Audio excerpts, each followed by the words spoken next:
Okay guys, welcome to another lens review, and today we're going to be reviewing the Tokina 11-16 IF DX f2.8. It's an ultra wide angle lens for crop sensor cameras, DX cameras on Nikon, and I think it's APS-C on Canon. They do a Canon fit. It's a really good high quality piece of glass for not a serious amount of cash, considering a wide angle 2.8 Nikon is going to set you back £1,400, and a good Sigma is nigh on £1,000. You can get one of these second hand for about 300, new for about 370, 380, which is an absolute bargain.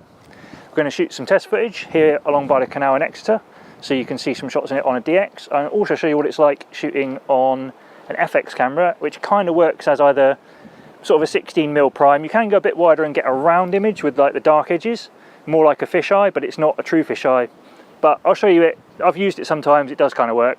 It's something that you can play around with. So why don't we get to some shooting and you can see some images, and then I'll come back at the end with a review and my final thoughts. So let's go.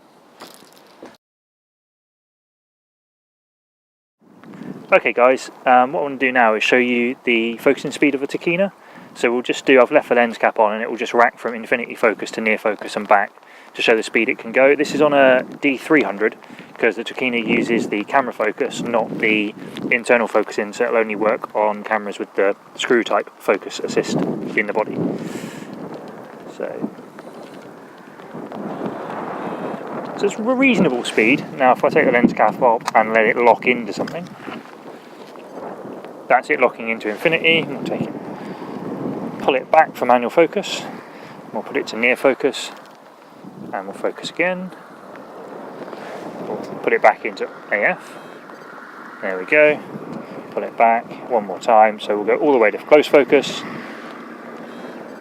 and now it's in. Okay guys, well things didn't really go to plan up at the canal. It poured it down with rain as soon as I stopped filming, so we didn't really get any test shots up there. What I did do is run back later and get some test shots further down into town where I could duck in and out of the covers of some shop awnings and bits and pieces. So let's have a look through here.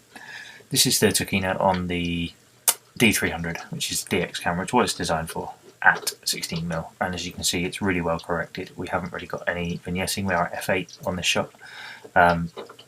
Really solid performance, not much distortion, really good. And if we zoom in on these buildings, really sharp from all the way back all the way out to the edge. A little bit soft on the very edges, but again that's a bit further back, and here we can look at it. It's a little bit sharper there than it is there, but it's not much, and to be honest, you're being way too picky if that's going to stop you buying this lens, especially at the price. Okay, so at the other end at 11mm, such a super wide view. We're starting to get a bit of distortion, which you can see in this post here, but again really good, and for the money there's nothing there you can complain about really. A little bit of vignetting maybe, but not much. Okay, then I chucked it on the D700, which is how I use the lens, which is as a 16mm prime on full frame. And yes, you get a bit more vignetting, which you can see in the corners, and there's a bit more distortion, but it's not a hell of a lot. And it's really good. It's a solid lens. There's a little bit of chromatic aberration when you shoot into backlit subjects, but again, nothing that a little bit of post can't fix. And as with all super wides, it does suffer from flare occasionally, depending on the angle, but there's nothing you can do about that. This is the downside though, it is only really a 16mm prime, because this is what happens when you shoot at 11mm on full frame. You get a weird sort of, I don't know what kind of shape you'd call that, but very weird and funky, and that's caused by the lens hood. And if you take the lens hood off, you get a circular image, which can actually be useful sometimes. You can sort of make that fisheye look without the extreme fisheye distortion, which can be really useful. And speaking of distortion, I used a brick wall to do some distortion tests, and here we are at 16mm back on the 300. Really good, nice and straight. 14mm, starting to get a bit of distortion, and 11mm, quite a lot of distortion. Also, we notice that we gain a lot of vignetting for some reason there. Not sure what's going on there, if that's a vignetting or whether the light actually changed. It's global, the light may have actually changed.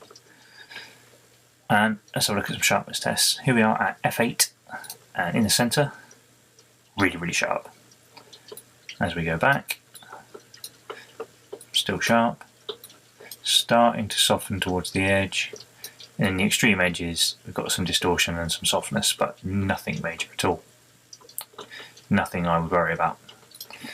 If we jump over to the next shot, this was shot at f2.8 wide open, and we've got, again, razor sharp in the middle. Bit more fall off, but not too much. Even at 2.8, you're getting most of, well, you've probably got here to here, so probably, I don't know, 8 foot, which is a hell of a lot of depth of field when you're talking 2.8.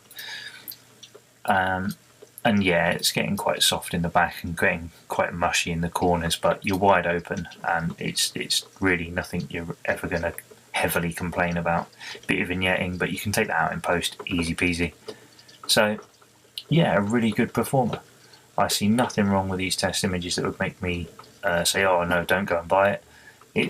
It performs really, really well, and for the price, it's, you know, bargain of the week easily. Okay guys, so we've been out, we've shot some images with it, and these are my final thoughts on the Tokina.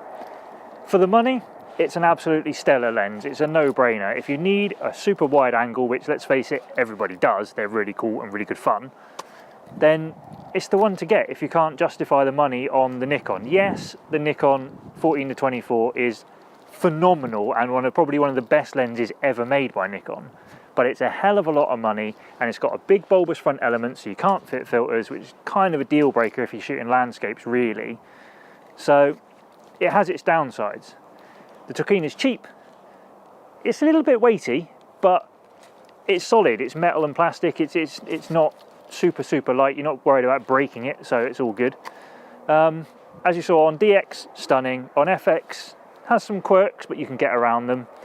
My advice is, if you want super wide, it's the one to get, and in a future video we might put this up against the 14-24 just to do a side-by-side to show what the extra money you're paying for the Nikon is really buying you. So until then, don't forget to subscribe and press the like button if you thought this video was good, and leave any comments or suggestions on future videos. So Fred out.